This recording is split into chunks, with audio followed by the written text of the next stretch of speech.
Hefner made this motherfucker. Ask your bitch who win him.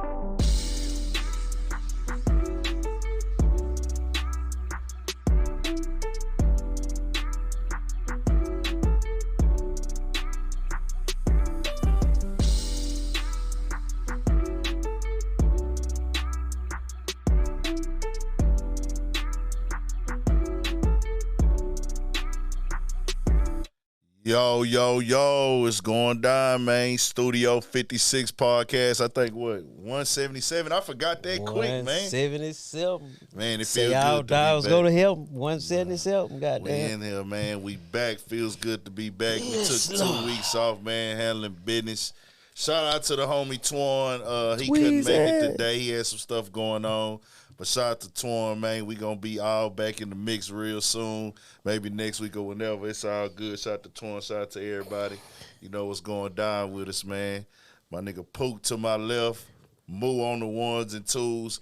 Make sure y'all get over there to that Studio 56 podcast channel and subscribe over there as well. Interact with those clips.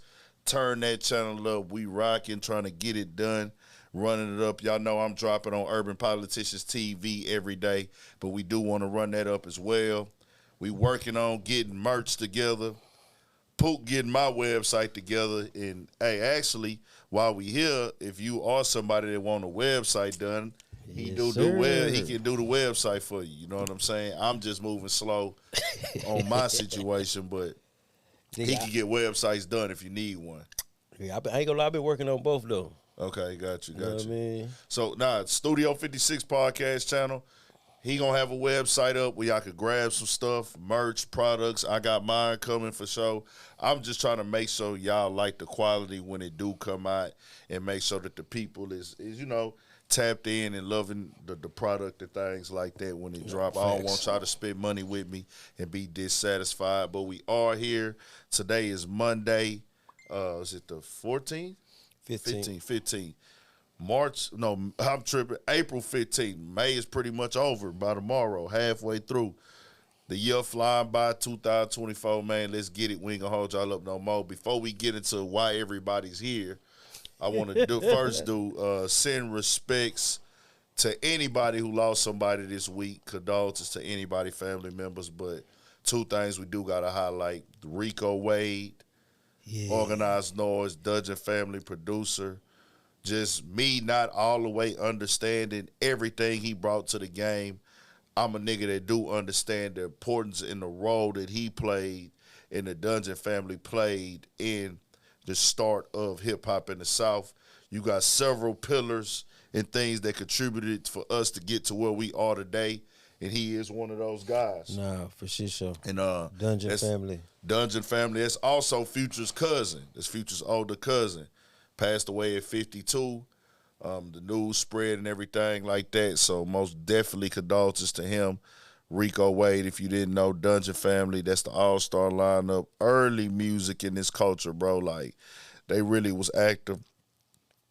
Shit. I don't know who was rapping underground in Atlanta, who was the cultivators and curators of Atlanta music on the rap scene before them. But them is like, that's the first unit to come out of the Atlanta where I looked at them as, this is Atlanta. You know what I'm saying? Right. Jermaine Dupri might have been around there for me a little bit too. I can't remember if because you got to think, Jermaine Dupri was since the early 90s? Early 90s. But not saying that he wasn't putting on for Atlanta, but just the sound, because if you know that Jermaine Dupri had a different vibe. Like, even he had a lot of he had universal sound in music. He had Atlanta music as well, Atlanta sound, but Jermaine Dupri had universal sound. Do you remember the bass CDs? Yeah. Like, he was doing the all-star. Yeah, for sure. DJs and yeah, he was going crazy. Like Shout out Jermaine Dupri, another shit. legend. That he went crazy too. But even when I came to know who Jermaine Dupri was and identify him, he had like the Brat and they was funkified like this. But you gotta think how infectious that whole West Coast look, the sound, the movements, all that shit. Mm-hmm. Like when they hit hard. Yeah. But now he had Chris Cross. Jermaine Dupri went crazy, but he had his role. But Dungeon Family, Outkast, it was like they just was putting that Southern vibe in their music. You know, just all them niggas, bro. So shout out to them, especially, you know, Cell Therapy. Once that came out with Dungeon Family, it was like, oh, nah, these niggas, da-da-da. And that's when I kind of started noticing, okay, they had some live stuff going on in Atlanta, man. Even Outkast, Andre, Big Boy, all that just, you know, shout out to the whole Dungeon family. Rest in peace to Rico, Wade, condolences to his entire family. And as well, we'll go through this real quick. OJ. Shout out OJ Simpson, man. 76 years old, lost his battle to cancer. Yeah. Man, that nigga OJ had a heck of a life, bro. Heck of a life. Man, electrifying, man. I'm talking about one of those situations where it's like his life is a life that you know, he highly blessed early, you know what I'm saying, on with the football. Hell of a football player. Actually knew and loved the game. If anybody didn't catch none of his commentary he was doing over there with Cam and Mace, it's like it just felt right because he actually he know that shit like the back of his hand. You know what I'm saying? He was a real superstar. You know, that nigga was running how many yards, nigga? When they didn't even have that many games, he was he was running what niggas run now when they didn't even have that many games back then. So OJ is a football legend first before anything. Facts. That nigga went dumb on the field, bro. Yeah, man. I ain't gonna lie. Only thing that kind of tripped me out about his passing was, I mean, you know, it's always gonna be some OJ haters. You know what I'm saying? But being old enough and to look back into the things that happened and just I started off with shout out Alex Alonso. He got some commentary he did about the case. If y'all want to ever check that out, y'all just type it in Street News TV. But man, just looking back, because I remember the Bronco thing. I watched it with my grandparents. I was over there at their house. Watched the trial with my grandfather, you know what I'm saying? He was big. He a big OJ fan, you know what I'm saying? Gotcha. And it was a thing, like, he beat the case fair and square, you know what I'm saying? But people still, like, he did it. Condemned him. Yeah. And not knowing as a kid, all you thought was a person just got stabbed up.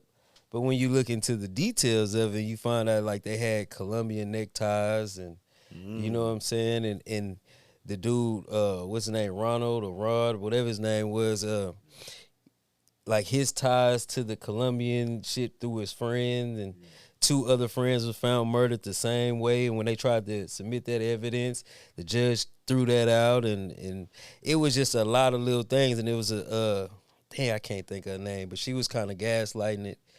Because it was like the start of her career as a journalist. You know what I'm saying? So when you just look back at all that, it's like, damn, y'all really condemned him on the people's side. You know what I'm saying? Not he won it for fair and square.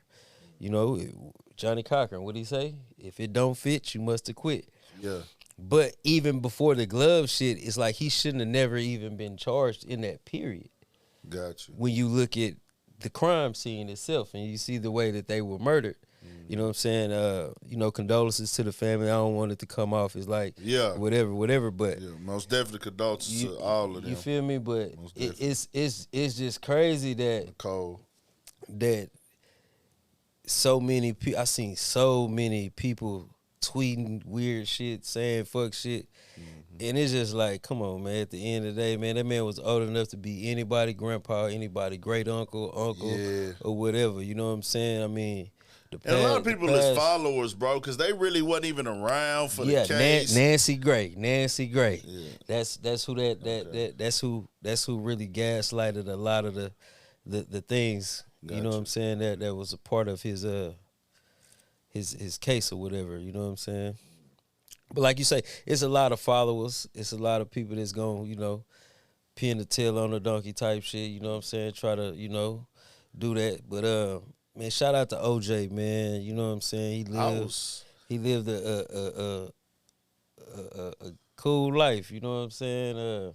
I just remember See, I didn't have nobody to watch the trial with. I didn't watch the trial, didn't pay attention to it at all. Right. Didn't have nobody there keeping me updated on it as a kid. The only thing I remembered was jokes from comedians. Right. Like, hey, I think OJ did. I think Chris Tucker said that on the movie. And then in the neighborhood or just growing up, niggas was always referencing, nigga, Johnny Cochran. Nigga, I'm going to get Johnny Cochran, nigga. We just knew Johnny Cochran was as a superstar, nigga, just that nigga name. He had you wanted a lawyer like Johnny Cochran. Yeah, that was a reference, nigga. Be like, nigga, Johnny Cochran. I remember hearing that in a barbershop, and he had such an odd name, nigga. Like, I didn't even know growing up that it was multiple lawyers on the case. Yeah, the Dream Team. Yeah, I never knew that. All I knew was Johnny Cochran. He was the nigga. See, man, shout out, man, my grandfather, man, Willie B, man, say, because we used to sit at my grandma's house, bro, off of housework, bro, and he would watch the whole entire trial, bro. And I remember that shit. You know what I'm saying? Them old hot long days, like, man, I'm going to watch something else. Nigga go outside, come back in, that shit still on. Yeah. You know what I mean? But yeah, man, shout out OJ, man. So, I think too, for me, of course, the weird nigga Caitlyn Jenner put something out there, good riddance on some dry shit. Bro, don't you know I literally, because you know that's a word I always heard a person say, good riddance. Yeah. But I actually had to look up the meaning for that shit. Yeah. And what I read, bro, I was just like, oh, so this how you really feel? No, he know exactly what that was. You nigga, like somebody dying and you say good riddance and that's all you say? Nah, nigga, bro, you was on it means bullshit. to get rid of a troublesome person in your life or whatever. So it's just like, damn, bro. And that nigga knows the definition. You saying that, but just like they said with Cam and Mace, them shit. Like, you remember when he killed them people? When he killed the black dude or whatever and all that, and you paid the money and all that shit, you know what I'm saying? Then you flipped into a woman and all this old shit. So it's like, bro, your life fucked up for real. You know what I'm saying? That's why he want misery, love, company. He want to keep that energy out there. But on the other side, bro, I wouldn't watch that police chase again. I remember the pictures of the nigga in the Bronco and shit. I ain't gonna lie, he led their ass for a minute, boy. That audio is fucking entertaining as fuck of that nigga talking. Facts. It's because of OJ personality. Bro, you cannot sit up here and watch that nigga talk without laughing. Even before he passed away in February, niggas of February, the rumors came out right before the Super Bowl that he was on hospice. That nigga hopped on camera. Hospice? Hospice? Is we talking about hospice? No, I'm all right. We having some people over, man. We finna watch the game. We getting ready for the Super Bowl. Then he came back and addressed it again. And I guess that nigga was on some shit like, man, y'all ain't finna see me weak, nigga. Y'all ain't finna see me down. And nigga, I guess when it got to the point where it was over, he was like, man, fuck it. We gonna just lock in, keep everything tight-knitted. And, you know, AC brought something to my attention that he probably was like, he didn't want his family have to be going through all the media storm before all that. And It was like, man, we gonna keep this shit on the tuck. But that shit be happening where certain people, when they going through their illness, they just ride it out like, I ain't even finna tell my family. You know what I'm saying? Man, one thing, I ran across this post, man. It was an older lady. She was saying she was walking and she seen herself in the mirror, and she was like, when she was walking, she was kind of stooped over and shit, and she had to turn back and say, hold on, stand up straight, walk right, don't walk all stooped over. And because she was like, if you start like your body start getting comfortable of you doing things, right? So it's like, just pay attention to what your body doing. You know what I'm saying? It's like, if you think old, you live old, you are old. Right. If you think young, you live young and you'll stay young. You know what I'm saying? No matter how old you are. That's what I kind of got from that. And I kind of look at OJ like that same, like, hey, I'm the man still. You know what I'm saying? I got my mind made up, nigga. Like, I'm going to be like I ain't finna be the old nigga in slacks no time soon. Come nigga, on, like man. Stacey Adams and shit on, nigga. George. Bro, you gotta think of the time we grew up in the 90s for real. Facts. 2000s to now. So it's just like when you just look at it, it's like it's no it's really no way I could see myself like old. Nah. If that makes sense. You know what I mean? You know, It's like, I think our era, that ain't a thing for our era. you get what I'm saying? Even It's motherfuckers like, it's that's in their crazy. 40s now, that's grandparents, like people that's older than us, that's in their 40s, like even like Bernice Burgos, she don't want to be called a grandmother. Back in the Facts. day, a grandmother was embracing that. Nah, fact. But you know what's so crazy? Even with my grandma, and I shout out to Betty Lou, man. I just got off the phone with her. Yeah. Man, like my grandma, like she don't act old. You know what I'm saying? She ain't never acted old. You know what I'm saying? Like ever. You know what I'm saying? Nothing wrong with it. So it's just like even her father, OC. Yeah. Like OC did not act old. You know what I'm saying? Yeah. Real shit. Shout out my brother Dunn Willie up in this bitch. You feel me? Yeah, but man, say like even OC, he didn't act old. He didn't none of that. You know what I'm saying? He was still talking about fucking and all type of shit. You know what I'm saying? Straight up, man. Nigga can't deny that nigga OJ entertainment side. You know, we ain't trying to be disrespectful to no family members or people nothing like that. But bro, that shit on that interview when that woman came up to her and said, "I want to shake hands with a killer." That shit right there. Yeah, that shit did. It's funny. It's funny, but it's not funny at the same time because it's like disrespect. You really gonna disrespect me like that? The woman, but he was like, hey, she was like, does that bother you? He was like, no, not at all. Then she was like, I don't know if it was his way of a sick joke when they opened the door. That nigga had the knife. Yeah. I'm like, bro, this nigga OJ is hell. Then the nigga came on, yeah, man. We need to be spending our time trying to find the real killers. I'm like, man, for this real nigga though. is fucking crazy. Just his personality, his sense of humor. Then the nigga end up having to go do time. Like facts. that nigga OJ was a wild nigga, dog. Hell of a life, man. Hell of a life, man. For that sure. was a moment this week. Just had to tap into that. Let's get to it, though. Hold on. Before we get to it, I just want to say, hey, Anaya. She said, tell the guys what's up. And she wanted y'all to say hi back. What's so good, we saying, Anaya? Hey, Anaya. Now go to sleep, little girl. Shout out to Anaya. Shout out to everybody in the chat, man. We here, we rocking. Y'all turn us up. We finna get to why everybody here for the people.